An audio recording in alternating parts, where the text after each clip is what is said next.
Ebon. Na. Yan. Sakit ng kuko ni Ebon na. Tagal-tagal ka lagyan ng diaper ni daddy, anak.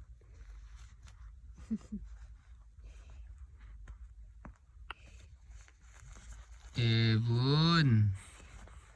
Susunod alam ko na paliguan ba mas malinis.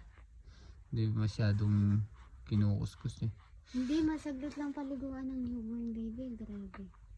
Sobrang saglit na saglit lang. Bakit ka? Ayun, saglit na.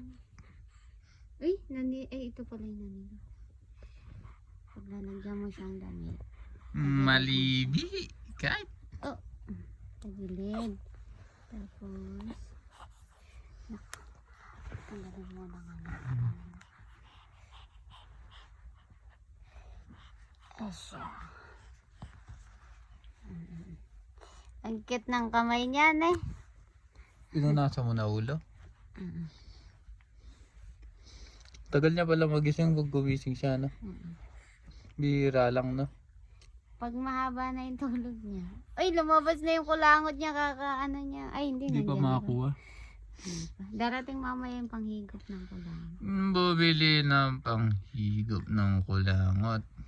Kailangan yun, kasi pag malaki na siya, malikot na yan. Labas na yung tenga mo kahit para pogi. Lalabas yan. Di ba, anak? Lalabas pa, sabi mo. Daddy, wait ka lang. Baby pa ako, daddy. Wait ka lang, daddy. It takes time, daddy. English speaking yan. No, anak. I-English ka ni daddy. Dapat matuto mag-English si daddy, anak.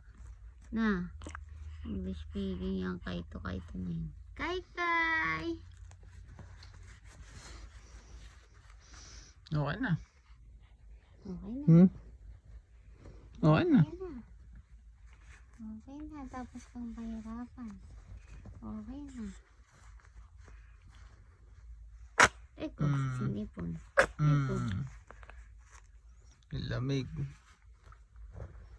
Nilamig ka daw, anak. Yung tuwalya niya, isasampay mo? Oo, sasampay mo. Ay, isa pa yun doon, sampay mo doon. Ako. Kuha akong ano. Ako Ako na. magsampay. Oh, nagduduling-dulingan ka na naman. Okay. Ang kapal ng buko.